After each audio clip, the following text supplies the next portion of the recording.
Assalamualaikum warahmatullahi wabarakatuh. Selamat pagi semuanya. Baik, saya akan memberikan materi simulasi digital untuk kelas 10. Di sini materinya tentang bagaimana cara membuat sebuah presentasi melalui video. Nah, tentunya kalian akan diperkenalkan dengan apa itu pra dan proses juga pasca produksi. Nah, di mana pasca produksi video ini tentunya kalian akan membuat sebuah project. Kalian akan membuat sebuah project video, dan tentunya nanti akan bertema dengan yang lagi viral sekarang atau dengan keadaan sekarangnya itu corona ya. Nah, dari presentasi video ini ya, nanti kalian akan membuat vlog lah seperti itu ya, membuat vlog. Di pengantar nanti saya akan jelaskan tentang bagaimana proses praproduksi, proses produksi, dan proses pasca produksi. Nah, baik, saya akan menjelaskan presentasi dalam bentuk video. Yang pertama, bagaimana cara memahami konsep visualisasi. Alamiah atau secara naluri ya, manusia itu suka melihat sebuah gagasan ya dalam bentuk visual. Misalnya dalam bentuk video atau audio ya. Dan ketika anak-anak saya tanya, lebih suka membaca buku pelajaran atau komik ya, misalnya nih, komik. Nah, tentunya anak-anak lebih cenderung memilih komik karena di sini ada visualisasinya atau ada gambarnya. Apalagi komiknya memiliki gambar yang berwarna, dan itu akan menarik. Dan ini sifat naluriah manusia gitu. Nah, seandainya buku pelajaran dibentuk sebagaimana komik, maka anak-anak akan lebih tertarik dengan buku pelajarannya yang berbentuk komik ya. Nah, ini adalah sifat naluriah manusia. Yang kedua adalah di zaman dulu, di zaman Mesir kuno misalnya, manusia itu lebih dahulu mengenal simbol atau gambar. Ya kalau kita melihat tembok di zaman-zaman prasejarah, maka kita akan melihat gambar dan simbol untuk mengkomunikasikan gagasan kepada orang lain ya, seperti itu. Nah, yang ketiga adalah manusia merupakan makhluk yang akan lebih cepat mencerna makna melalui rangsangan visual daripada tulisan. Itulah kenapa biasanya iklan-iklan yang ada di jalan itu biasanya lebih ke visual ya, atau banyak-banyak gambarnya dibanding ini tulisan gitu. Dan selanjutnya adalah konsep visualisasi ini sangat membantu memperjelas pemahaman atau penerima sebuah informasi. Ya, dulu ketika kalian mencari sebuah informasi PPDB ya misalnya, yang kalian cari itu adalah tentunya brosur ya. Nah, brosur ini akan memperjelas ketika kalian akan melakukan pendaftaran untuk sekolah gitu. Nah, ini secara visual juga akan menerangkan gitu. Juga banyak beragam warna yang menarik di brosur itu, yang full color biasanya. Yang kedua adalah bagaimana bentuk visualisasi di dalam simulasi digital. Yang pertama ada visual dua dimensi. Itu yang ada dilihat ketika melihat brosur biasanya berbentuk visual dua dimensi atau koordinat X dan Y. Yang kedua adalah visualisasi dalam bentuk tiga dimensi. Itu mempunyai sudut pandang X, Y, dan Z. Dia akan lebih nyata dibanding yang dua dimensi.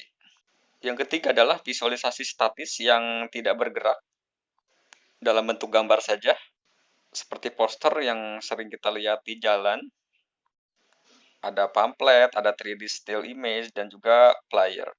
Biasanya bisa kita lihat di promo-promo atau di iklan-iklan ya, seperti di jalan gitu, ada bannernya. Yang terakhir adalah visualnya yang berbentuk dinamis atau berbentuk animasi dua dimensi dan tiga dimensi. Ya biasanya itu yang disebut dengan motion graphic. Nah, ini yang nanti akan kita membuat sebuah presentasi, sebuah video yang berbentuk dinamis ya, seperti itu. Nah, presentasi video ini apa sih? Nanti kita akan lihat. Yang pertama adalah cara untuk mengkomunikasikan gagasan melalui bentuk video. Tentu kalian pernah melihat YouTube ya, YouTube. Nah, tentunya video yang dibuat ini adalah untuk mengkomunikasikan sebuah gagasan.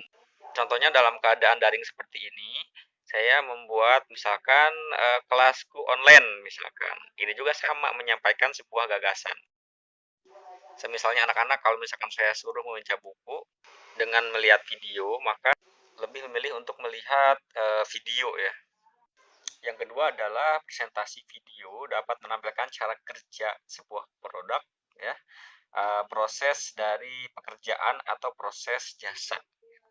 Atau misalnya kalian punya sebuah produk yang akan dipasarkan. Nah, tentunya itu akan dibuatkan presentasi video. Contohnya produk ini lebih murah dibanding produk lain, seperti itu contohnya ya. Yang ketiga adalah menyampaikan ide akan lebih efektif dengan video.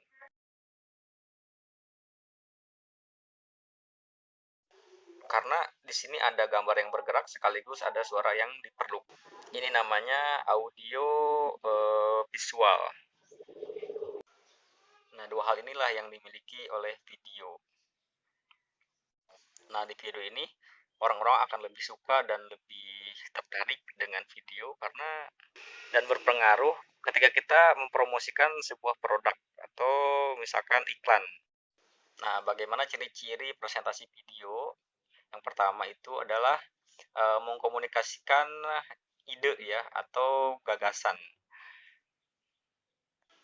Misalnya kalian membuat sebuah tutorial cuci tangan gitu.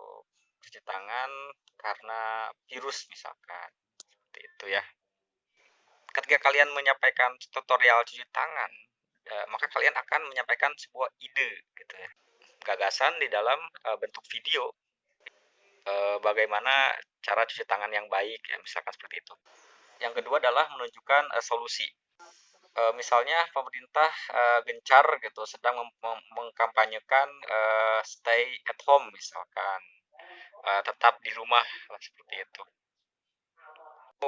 Atau work from home lah seperti itu ya bahasa Sundanya. Atau learning from home dan seterusnya seperti itu. Pemerintah bisa membuat sebuah video, pamflet dan sebagainya seperti itu. Sebagai solusi untuk mencegah terjadinya penyebaran virus corona ya seperti itu. Yang ketiga adalah mengkomunikasikan produk atau jasa, iklan ya, iklan-iklan yang ada di TV biasanya. Yang ketiga adalah menunjukkan cara kerja. Misalnya cara membuat thumbnail ya, thumbnail di YouTube misalnya. Nah, ini yang dimaksud dengan cara kerja atau tutorial seperti itu ya. Baik, materi hari ini dicukupkan sekian untuk judul presentasi video.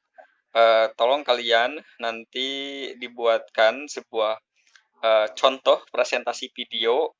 Contohnya misalkan kalian menjual sebuah produk atau kalian mempromosikan produk ya. Nanti kalian setorkan ke WA saya atau email. Tetap di rumah, jaga kesehatan. Wassalamualaikum warahmatullahi wabarakatuh.